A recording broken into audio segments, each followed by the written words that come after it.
Nimekuwa nikielezea mara nyingi kuhusu hizi TV za flat. Hii ni aina ya TV inaitwa Samsung. Ni aina ya TV ya flat ambayo ni LCD, liquid crystal display. Kioo chake, aina zake za taa zilizofungwa humu ndio inatofautisha kati ya LCD, LED na plasma. Plasma yenyewe inatumia vacuum tube fulani ambayo iko ndani, lakini LED inatumia aina ya taa kama vifungo hivi, vina msharabu mwanga ambao vinawekwa hivi. Lakini LCD, liquid display,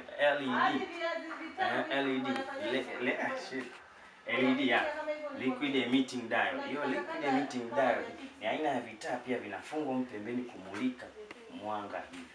Vyenyewe ni vitaa vidogo vinawekwa kwenye taa za energy saver siku hizi unaziona vile, ndio inaitwa LED, liquid emitting diode. Ni aina ya diode zenye uwezo wa kutoa mwanga. Ule mwanga unatumiwa huku kwa ajili ya TV ikishawaka kioo chake kikiwa kimeprint picha, mwanga ukipiga kioo wewe utaona picha. Kwa unaweza kukuta TV nyingine imekufa lakini kiuhalisia kioo ni kizimela, mwanga ndio hamna.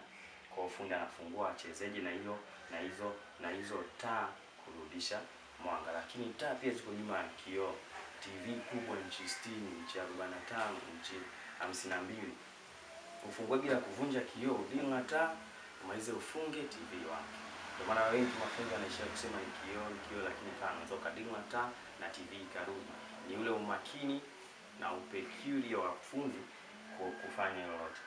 Mbele yangu pia kuna subwoofer hapa, ni Pintech, kampuni kubwa, kampuni nzuri. Na yenyewe nimekuwa nikiongelea kwamba boofer hata ina umbo la kila aina, lakini ndani system ama mfumo ni moja. Ni just a matter of amplifications. Umeiwekea umeme, umewekea AC za sauti, zimeukuza sauti imeenda kwenye vispika vidogo, sauti imeenda kwenye bass, muziki lazima ubisikie kama ukihusisha signal za input ambazo ndio AUX. Ukahusisha FM, ukahusisha na ndio inaita Bluetooth device. Na ikishaingia hiyo signal ikaenda kwenye amplifier kule, lazima itatoka ikiwa na ubora kwenye vispika vidogo na kwenye speaker kubwa. Hii ni subwoofer na mimi ni fundi wa subwoofer, lakini pia mimi ni fundi wa TV na vifaa vingine vingi. Karibu sana, usahau ku like na subscribe channel yangu. Naitwa Technician Dickson, namba yangu 0788 393 440. I'm there for you.